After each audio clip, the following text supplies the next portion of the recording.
Muito bem, nessa segunda-feira dedicada a falar de saúde, a gente vai analisar hoje um outro aspecto de quem tem o transtorno do espectro autista, não só os nossos queridos autistas, mas as pessoas com deficiência. A gente convidou, na verdade hoje, uma especialista, a doutora Janaína Sussuarana.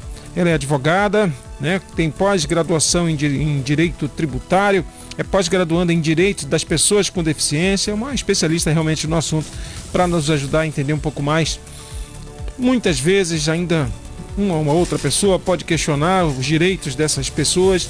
É nesse sentido que a gente queria agradecer a senhora ter aceitado o convite e vir bater um papinho com a gente.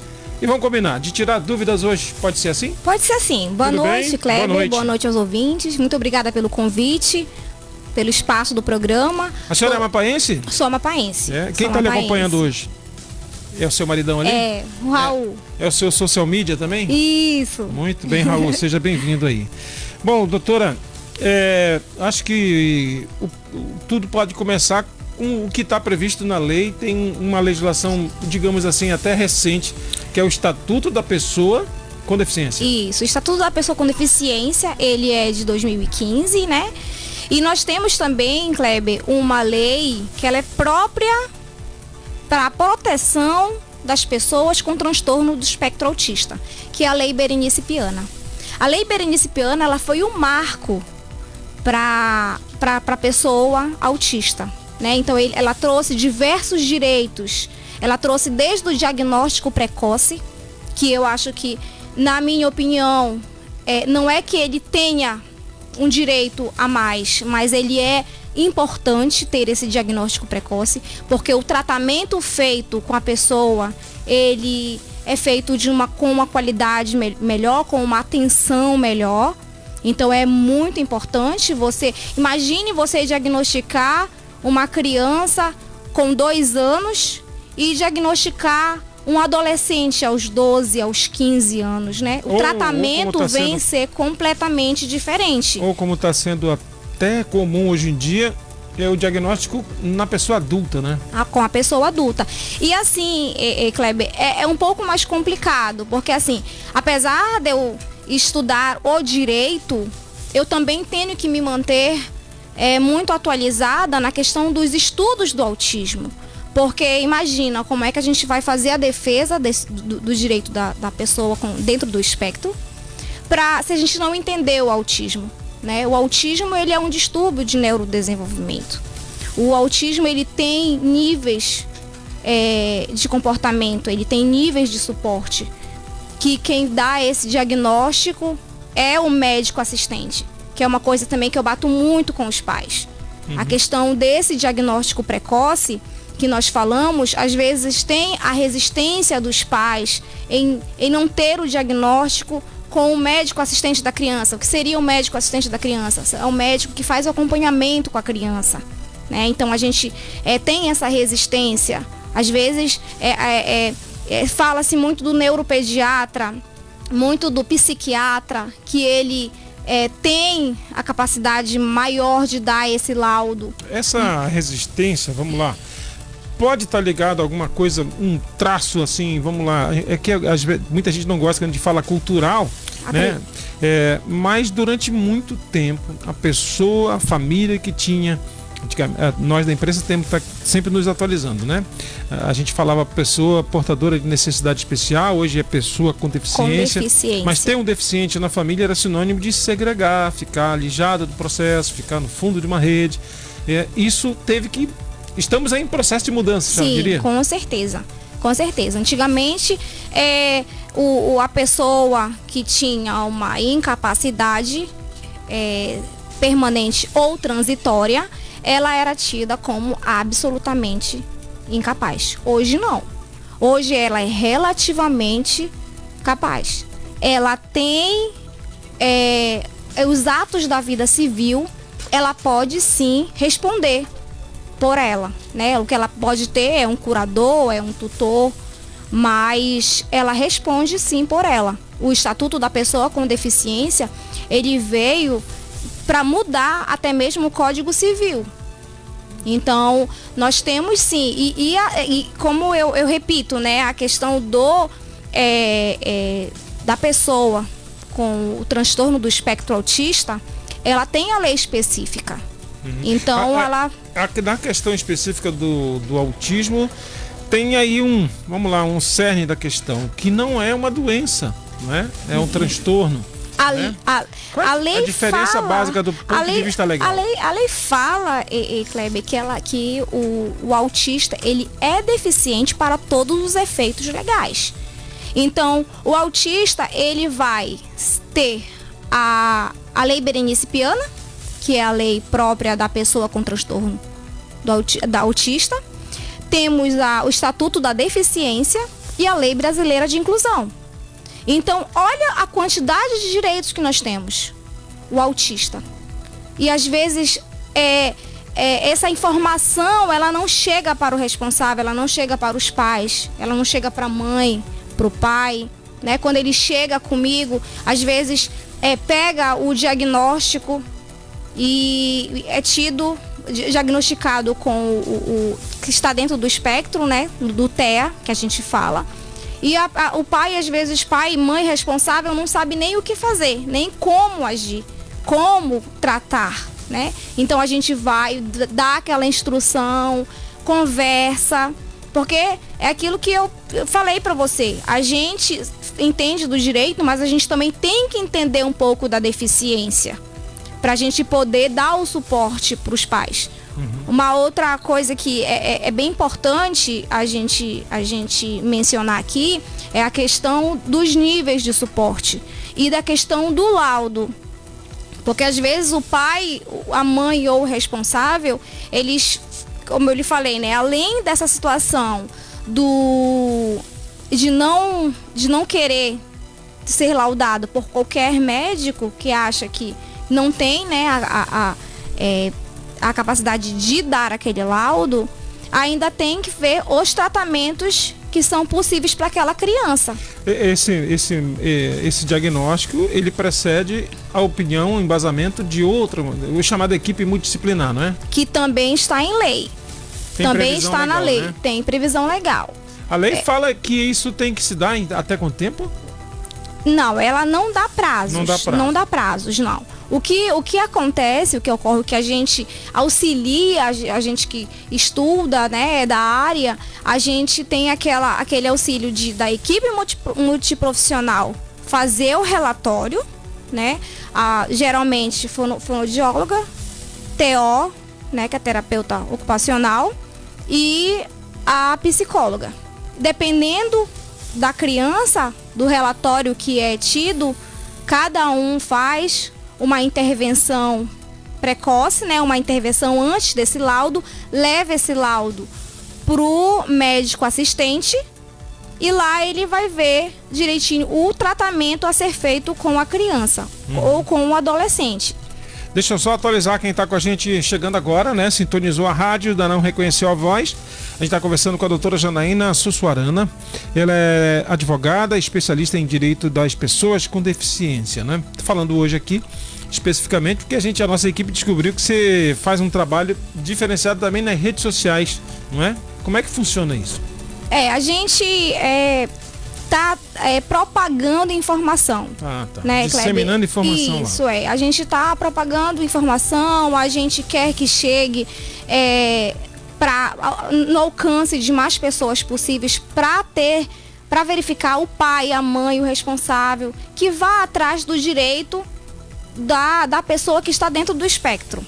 Usando uma palavra mais atual, compartilhando conteúdo, disseminando informações. Isso. Então, se você tem dúvida também nessa área, quer contribuir com esse debate, quer tirar sua dúvida, entra em contato ou na live da gente no YouTube, @KleberBarbosa, ou no Facebook Jornalista Kleber Barbosa, no Facebook Diário do Amapá, de Facebook Diário FM Macapá também. A gente está compartilhando esse conteúdo tudo simultaneamente nas plataformas.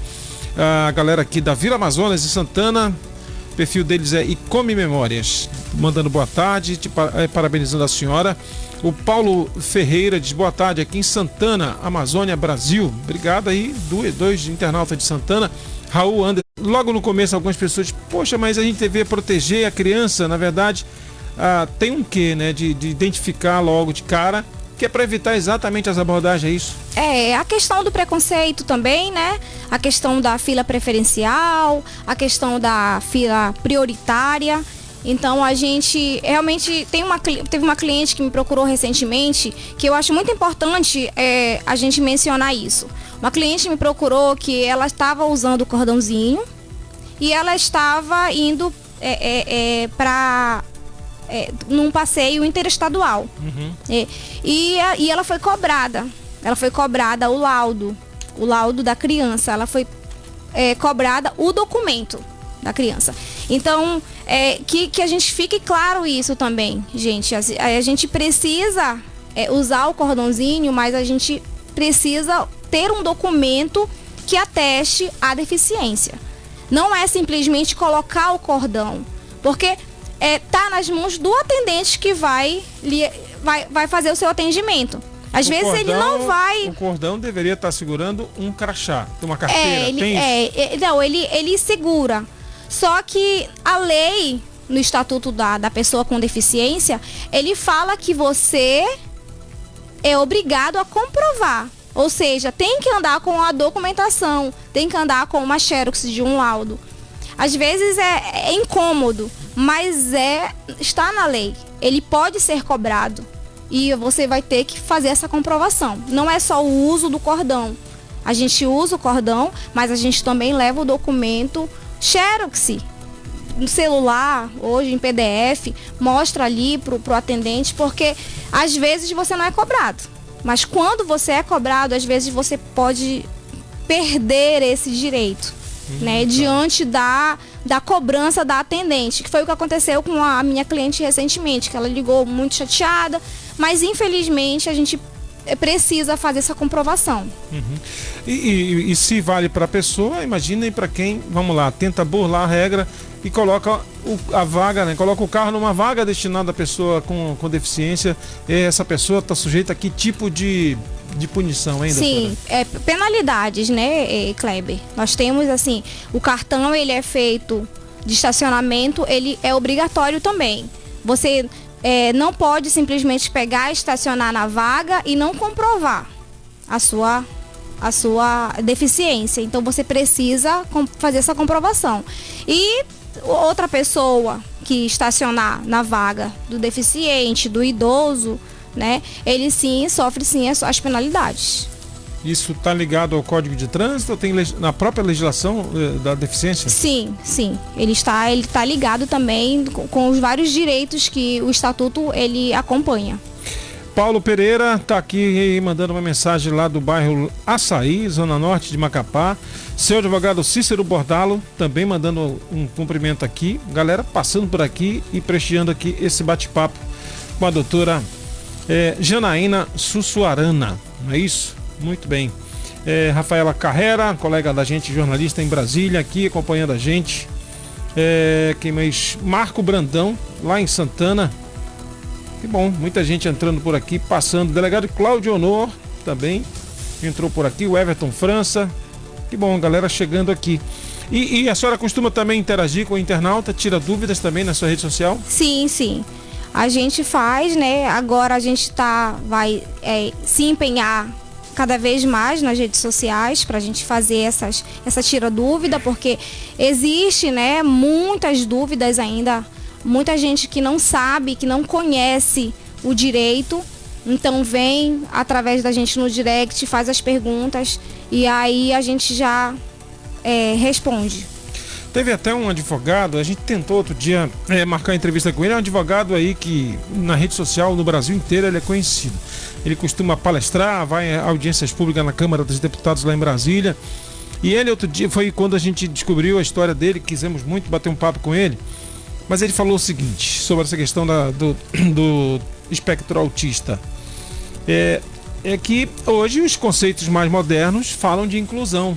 Né? Ao invés de fazer o que a gente falou aqui antes, né? Que é alijar, tirar do processo, não, colocar na sala todo mundo junto, isso faz um efeito multiplicador muito interessante. As crianças que viram coleguinhas, né, passam a disseminar cada vez mais informação sobre inclusão. Só que ele questiona o fato de que na prática muitas escolas públicas hoje não conseguem dar essas garantias. É nesse sentido que ele acha que a lei muitas vezes tem disso, né? Tem leis que pegam, tem leis que não pegam no Brasil, tem isso. Assim, eu costumo dizer, Kleber, que na verdade essa situação escolar, ele tá muito na escola. Então o pai, a mãe ou o responsável, ele tem sim que fazer essa cobrança na escola. A lei Benedito Spiana, ela fala sobre o assistente especializado, né? Que auxilia o professor na sala de aula, que né? auxilia o professor dentro da sala de aula. Essa criança autista tem o direito de ter esse acompanhamento. Tem o direito de ter esse acompanhamento do auxiliar especializado dentro da sala de aula. E, inclusive, cada criança dentro do espectro, ele pode ter, sim, um auxiliar. Se você tem 3 crianças, são 3 auxiliares. A escola pública, tanto a pública quanto a privada, ela tem essa dificuldade. Ainda temos muito... não temos assim muito esse acesso ainda lá na escola. A gente tem que ficar cobrando, tem que ficar mandando mensagem. Às vezes a gente entra com requerimento administrativo primeiro, para depois a gente entrar na via judicial. Acontece muito ainda, tanto na escola pública quanto na escola particular. Que também, Kleber, é diferente do acompanhante terapêutico. Então nós temos... Na escola, nós podemos ter o auxiliar especializado, acompanhante especializado e acompanhante terapêutico. Além do que, essas equipes, tanto onde essa criança faz a sua terapia, quanto a equipe pedagógica da escola, tem que ter um negócio de uma sintonia desses tratamentos, protocolos terapêuticos, sim, né? Sim, que é a questão da equipe multiprofissional, né? A equipe multiprofissional, ela precisa estar muito bem alinhada. Família, escola e paciente. Então ela precisa saber, ela precisa se alinhar com relação à criança, ela precisa ter o feedback dos pais, né? Quando tem a primeira intervenção, primeiro a intervenção com a criança, após a intervenção com os pais. Porque às vezes o profissional, ele precisa escutar também as necessidades da criança. Qual é o comportamento, né? Porque o autismo, ele é um distúrbio de neurodesenvolvimento comportamental. Então o pai, ele vai levar também muitas informações para os profissionais, para poder também fechar ali o diagnóstico. A senhora falou sobre a questão, antigamente era considerado incapaz plenamente, não é isso? Absolutamente. Absolutamente incapaz. Em que circunstâncias essa pessoa com deficiência faz jus a uma aposentadoria por invalidez? Sim, a pessoa, eu sempre brinco que a gente que trabalha com autismo, a gente é a advogada da Seguridade Social, porque a gente acompanha a questão da saúde, a questão da assistência e previdência. Então, aí já abarca quantos direitos, né? A saúde, a questão que a gente estava falando, a questão das terapias, a questão da previdência, a aposentadoria, a pensão por morte. Então, o deficiente, ele tem tempos de contribuição diferenciados e também tem idade diferenciada, tanto o homem quanto a mulher. A questão da pensão também, a pensão por morte, essa criança, sendo do pai, da mãe ou avô que tem a guarda da criança, também pode receber essa pensão. E dependendo do grau, do nível de suporte, essa pensão pode ser vitalícia. Aqui na nossa live, o Raul Anderson Soares diz que gostaria de perguntar sobre a possibilidade de benefícios assistenciais para as pessoas com autismo. Vem a reboque mais ou menos do que a gente perguntou também, né? Isso, o benefício assistencial, ele é o BPC, né? Que é o benefício de prestação continuada. Então, o BPC, ele precisa cumprir requisitos para poder adquirir o direito. Qual é os requisitos? É a deficiência, é a comprovação da deficiência e a vulnerabilidade social, que ela é comprovada como? Ela é feita um cálculo de 1/4 do salário mínimo por pessoa dentro da casa. Entendi. Então, é a renda per capita, né? 1/4 do salário mínimo, que é dentro do ambiente domiciliar, é feito esse cálculo, que é feito no INSS. E a gente vai, na medida que a sociedade vai se apropriando cada vez mais de informação, o que vocês, legisladores, os juristas, né? A nossa legislação, ela é a estratificação do avanço dos costumes da sociedade, né? Já conseguimos, quem tem autista na família, antes era obrigado a anualmente ir lá renovar e comprovar, mas dada a condição permanente, né, do transtorno do espectro autista, isso hoje já é dispensado, né? A comprovação que você fala é em que sentido, Kleber? De que tem a pessoa autista, né? Essa vai ser uma condição que vai permanecer a vida toda. Isso. É uma Antes era renovado anualmente, né? Porque na verdade eles falam, a gente fala que é de 2 em 2 anos, né? Então, o que a gente recomenda nós, assim, da parte do operadores do direito, é que o laudo da pessoa com transtorno do espectro autista, ela faz essa atualização, assim, a gente fala que é de 6 em 6 meses, que era bom fazer. Por que a gente fala que precisa fazer essa atualização? E eu defendo isso, Kleber, precisa fazer a atualização do laudo, porque as terapias, elas vão mudando.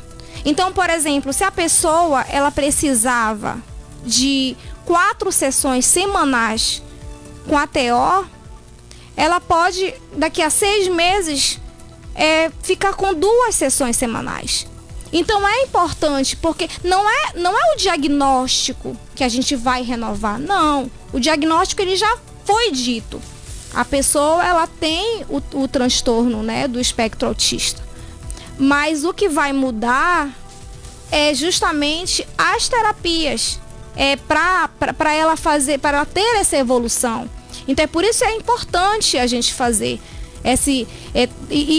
fazer essa atualização de laudo que a gente fala. Às vezes a gente tem muitas ações de plano de saúde e às vezes o plano ele quer um laudo atualizado. Aliás, mas por vez não é tanto pela questão da comprovação da deficiência.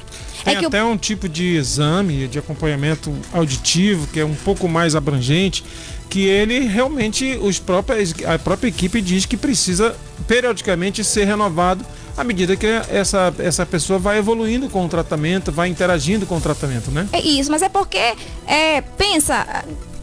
a gente tem uma evolução, né? A criança, o adolescente, com as terapias, a gente espera ter essa evolução. E com essa evolução, tem essa mudança de horas de terapia. Porque se a criança chega, às vezes a criança chega lá, ela é não verbal, ela não fala. Então ela precisa de uma quantidade de fono maior. Por que espectro? Porque é singular. A pessoa é singular, então às vezes nem todo tratamento que se encaixa para uma criança vai se encaixar por outra. Então ele é singular, então é por isso que o tratamento ele é diferenciado. A demanda ela é diferente de uma criança para outra. Muito bem, aqui ó, a rede social da doutora Janaína é Janaína Sussuarana _ADV, de advogada, né? Isso. Então siga lá, né? Tá aqui direito dos autistas e PCDs, atuação em direito assistencial, direito previdenciário e direito à saúde, né? A rede social, é um Instagram, a que a senhora mais interage, né? Isso, é nessa rede social. Olha, doutora Janaína, a gente avançou bastante, gostaríamos de agradecer muito a sua disponibilidade de vir aqui e ter atendido o convite da nossa produção. Rosane gostaria muito de conhecê-la pessoalmente também. Fez essa ponte, né? O convite, deu tudo certo para a senhora vir aqui. Quem sabe a senhora possa voltar outras vezes com a gente. Com certeza. Obrigada, Kleber, pelo convite, obrigada pelo espaço. E se tiver alguns vídeos curtinhos, quiser semanalmente mandar alguns toques, algumas dicas, fique à vontade. Obrigada. Tá bom? Tá bom. Obrigado, boa noite.